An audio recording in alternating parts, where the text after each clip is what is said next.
कर्मचारियों को मिलेगा अतिरिक्त डीए, अधिसूचना हुई जारी। 6000 एनपीएस कर्मचारियों को सरकार का तोहफा। ओपीएस के लिए अभी तक नहीं हो पाई है डीए की अधिसूचना। सीएम सुक्खू ने बजट में की थी 3% डीए देने की घोषणा। पुरानी पेंशन बहाली का इंतजार कर रहे राज्य बिजली बोर्ड के 6000 एनपीएस कर्मचारियों को अब 2% अतिरिक्त महंगाई भत्ता मिलेगा। हिमाचल राज्य सरकार ने इस बारे में अधिसूचना जारी कर दी है। राज्य बिजली बोर्ड ने एनपीएस कर्मचारियों के लिए केंद्र सरकार की महंगाई भत्ते दरें अपना ली है। पुरानी पेंशन बहाली का इंतजार कर रहे बोर्ड के लगभग 6000 एनपीएस कर्मचारियों को अब 2% अतिरिक्त महंगाई भत्ता मिलेगा। बिजली महकमे में अभी तक ओपीएस बहाल नहीं हो पाई है। ऐसे में बिजली बोर्ड के एनपीएस कर्मचारियों को महंगाई भत्ता केंद्र के बराबर देने का फैसला लिया गया है। ओपीएस बहाली का इंतजार कर रहे कर्मचारियों को वित्तीय नुकसान से बचाने के लिए एनपीएस कर्मचारियों को केंद्र के समान महंगाई भत्ता देने का फैसला जोड़ दिया गया है।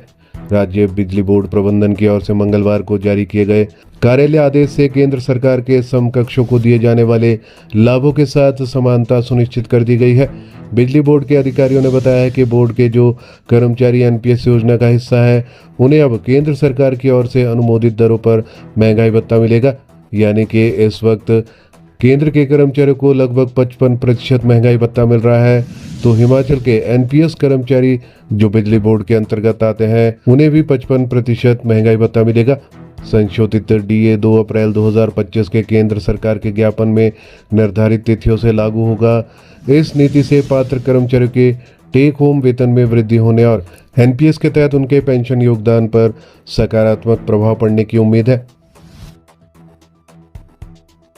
अब बिजली बोर्ड के कर्मचारियों को भी केंद्र के समान महंगाई भत्ता मिलेगा। हिमाचल सरकार ने राज्य बिजली बोर्ड में एनपीएस कर्मचारियों को केंद्र सरकार की तर्ज पर डीए देने का निर्णय लिया है। राज्य सरकार ने इस दिशा में पहले ही आदेश जारी कर दिए थे कि एनपीएस अपनाने वाले कर्मचारियों को केंद्र सरकार का ही डीए दिया जाएगा। ऐसे में यहाँ बिजली बोर्ड में लगभग 6000 कर्मचारी है जिनको केंद्र सरकार का 2% डीए मिलेगा। केंद्र सरकार ने अपने कर्मचारियों को पूर्व में 2% डीए दिया था और खासकर एनपीएस कर्मचारियों को। बिजली बोर्ड में भी अभी एनपीएस लागू है। बताया जा रहा है कि यहाँ पर 7000 ऐसे कर्मचारी हैं जो कि वर्ष 2003 से पहले के हैं और उनको ओपीएस ही दिया जाता है और राज्य सरकार के ही भत्ते मिलते हैं। वहीं 6000 कर्मचारी एनपीएस में है जिनको यहाँ ओपीएस में लाने की लड़ाई चल रही है, मगर सरकार ने इनको अभी तक ओपीएस में नहीं लाया है।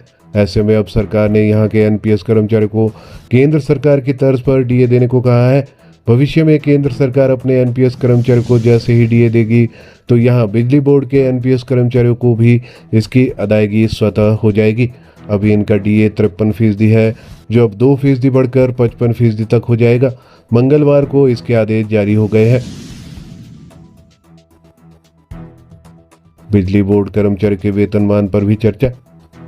बिजली बोर्ड कर्मचारी के वेतनमान के निर्धारण व अन्य मामलों को लेकर मंगलवार को वर्चुअल बैठक हुई। ये बैठक कैबिनेट सब कमेटी के अध्यक्ष तकनीकी शिक्षा मंत्री राजेश धर्माणी की अध्यक्षता में हुई।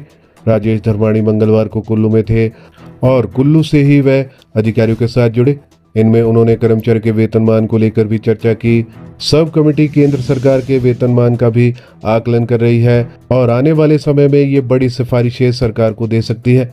फिलहाल बिजली बोर्ड के एनपीएस कर्मचारी को 2% डीए दे दिया गया है। वहीं पर हिमाचल के अन्य कर्मचारी भी 3% डीए का इंतजार कर रहे हैं। हालांकि ये इंतजार इसलिए हो रहा है क्योंकि मुख्यमंत्री सुखविंदर सिंह सुक्खू ने बजट के दौरान कर्मचारी को 15 मई के बाद 3% डीए देने की घोषणा की है। अब 20 मई हो चुका है लेकिन अभी तक 3% डीए देने की अधिसूचना जारी नहीं हो पाई है। अब ऐसी स्थिति में यदि 1 जून से भी डीए दिया जाना है तो 20 तारीख से पहले इसकी अधिसूचना हो जानी चाहिए थी। हालांकि कर्मचारियों को अभी भी डीए की अधिसूचना का इंतजार है क्योंकि बहुत से विभाग अभी डीए की अधिसूचना का इंतजार कर रहे हैं और उसके बाद ही वह अपनी सैलरी ट्रेजरी में जमा करेंगे। हालांकि 1-2 दिन में ऐसा प्रतीत होता है कि यदि हिमाचल सरकार अधिसूचना जारी करती है तो कर्मचारी को 1 जून से डीए मिल सकता है, लेकिन यदि इस हफ्ते यह अधिसूचना जारी नहीं होती तो कर्मचारियों को अगले महीने से डीए मिलना मुश्किल होगा। इसके लिए वित्त विभाग की क्या तैयारी है, इस बारे में अभी कोई भी सूचना सामने नहीं आई है।